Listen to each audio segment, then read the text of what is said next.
Hello everyone, my name is Setiawan and today I will be your news anchor. October 2nd, 2024. Last week, warning about the imminent arrival of Hurricane Helene, the National Weather Service instalasi FLA used the word unstoppable. And yet, the storm seems to take much of the country by surprise. You might have thought that not that long ago, that the arrival of extreme weather could wake us up, blatantly from climate complacency, but the dull drumbeat of disaster seems to be almost putting us to sleep instead. Even the imminent arrival of cataclysm like Helene, a Category 4 storm that spanned more than 400 miles across the Gulf Coast and threatened community as far north as Appalachia, was not enough to generate all that much attention ahead of time. When more might have been done to limit the devastation, the storm has so far produced at least 100 deaths and perhaps $160 billion in damages, according to early estimates. In Florida Big Bend region, Helene was the third hurricane to make a landfall in barely a year, flattening Beach Town and Barrett Island and sending water into the attic of homes as far away as Tampa Bay.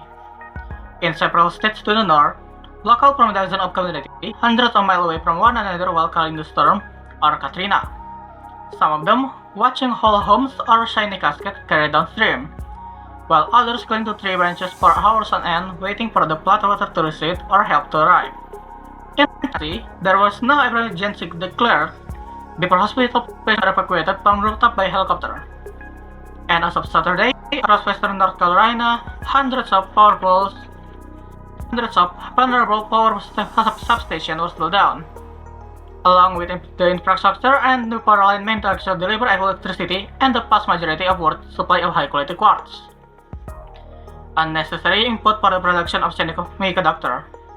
Dozens of coal ash ponds holding billions of tons of toxic coal ash have likely been flooded as well.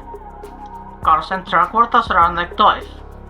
40 trillion gallons of rainfall in total, the equivalent of one-third of the total volume of Lake Erie, enough to cover the entire state of Massachusetts in 23 feet of water.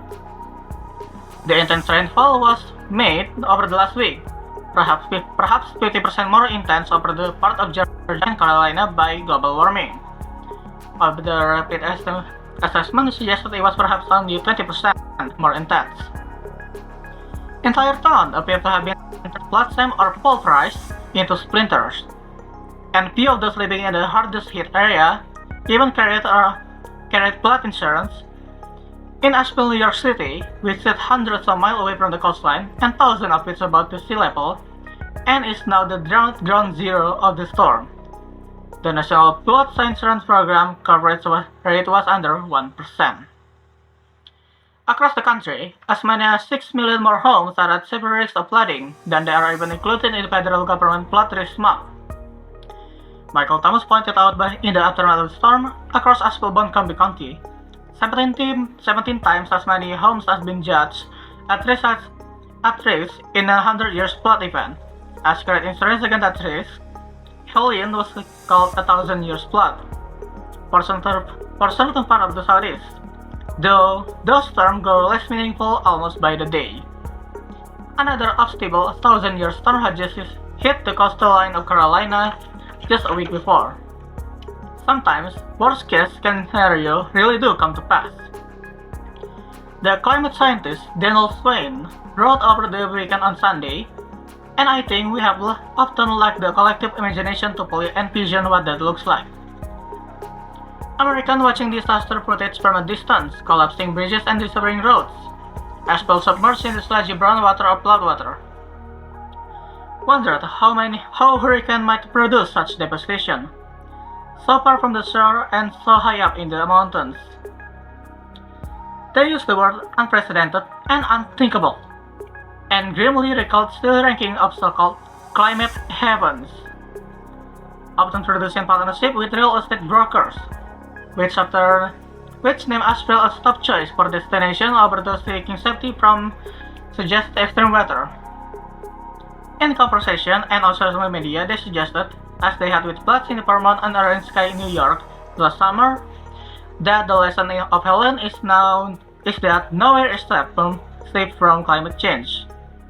An essay bearing the headline, published in Politico, was presented by Chevron, The real lesson may not be quite so grim, though it also demands more of us, to the extent we might enjoy safety and stability in a world overcome pockmarked by climate impact. It won't be because we casually circled happens on map, but because we built and designed them ourselves. Helene gives us one vision of the future, with the storm scaring a whole region and imposing perhaps a decade of recovery, but in truth, as extraordinary as the devastation may seem, this kind of flooding in this kind of setting was not unthinkable at all. Or for that matter, even unprecedented. Indeed, it happened in western North Carolina in 1916, and Hurricane Canva in 1969, and Agnes in 1972. Offered additional cautionary tales. For those with foreshadowed memories, there was similar spectacular flooding going simultaneously in Kathmandu, Nepal, on the other side of the planet, where nearly 150 have died and landslides have flattened whole neighborhoods after half a year of rainfall in 2 days. In a city twice as high up in the mountain and twice as far from the coast as Asheville. This day, even ambiguous news story produced some amount of ammunition that nobody is covering this. Since everyone loves to post media criticism and in endless scroll, it's easy to find sufficient with strawman. We hear a lot of social media echo chamber, but its greatest tricks is showing you stuff to get outraged about, including the apparent indifference of or lack of interest of others. At first, over the weekend, word of Helene's devastation crisscrossed the country almost by whisper, in part because of the few physicians to observe the greatest damage firsthand lacked the cellular and internet connection with which to transmit their picture, and in part because the national media hasn't quite anticipated the scale of destruction, and local media, though heroic, was only capable of so much emphasis. But the tragedy of the Hellions is not that nobody arrived in time in its week to help, because people have. The tragedy is that the storm did more and got there first. The pattern is now familiar, but the country has seemingly chosen not to prepare as much as growing up. Thank you. And now moving on to education. And now for education. Here is 10 examples of verbs and diphthongs. Henderson example sentences. The rain in Spain mainly falls on the plain. And now for consonant. Here's 10 examples of consonant. And here's an example sentences. Timmy sat by the pond.